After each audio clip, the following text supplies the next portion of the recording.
Hi, welcome back to our channel Maawaabro IT Solutions. In this video, we will discuss about different types of domains in VLSI. We all knows VLSI stands for Very Large Scale Integration, which is the process of creating integrated circuits by combining millions or billions of transistors on a single chip. There are many domains in VLSI design, each with its own challenges and applications. Here are some of the major domains and their brief descriptions.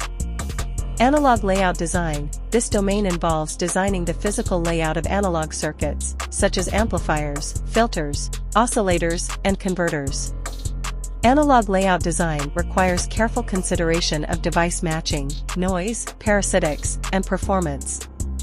RTL design. This domain involves designing the register transfer level description of digital circuits using hardware description languages, such as Verilog or VHDL. RTL design specifies the behavior and functionality of the circuit at the level of registers and logic operations. Design verification. This domain involves verifying the correctness and quality of the RTL design using various methods, such as simulation, formal methods, emulation, and prototyping. Design verification ensures that the design meets the specifications and requirements before moving to the next stage. DFT. This domain stands for Design for Testability, which is the process of adding testability features to the RTL design to facilitate testing and debugging of the circuit after fabrication. DFT techniques include scan chains, boundary scan, built-in self-test, and test compression. Physical design. This domain involves converting the RTL design into a gate-level netlist using logic synthesis tools, and then mapping the netlist to a physical layout using placement and routing tools.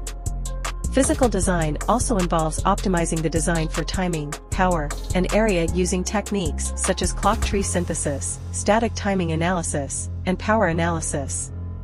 Physical verification. This domain involves checking the validity and reliability of the physical layout using various tools, such as design rule check, layout versus schematic, antenna rule check, electrical rule check, and reliability analysis. Physical verification ensures that the layout meets the fabrication rules and standards.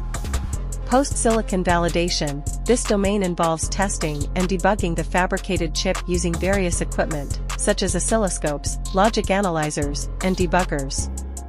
Post-silicon validation verifies that the chip functions as expected in real-world scenarios and environments. These are some of the main domains in VLSI design, but there are also other domains, such as voltage islands, analog mixed signal design, low power design, and system on chip, that means SoC design. Each domain requires different skills and knowledge, and offers different career opportunities for VLSI engineers. That's it for today, guys. Later, in upcoming videos, we will discuss about each domain in detail. Thanks for watching.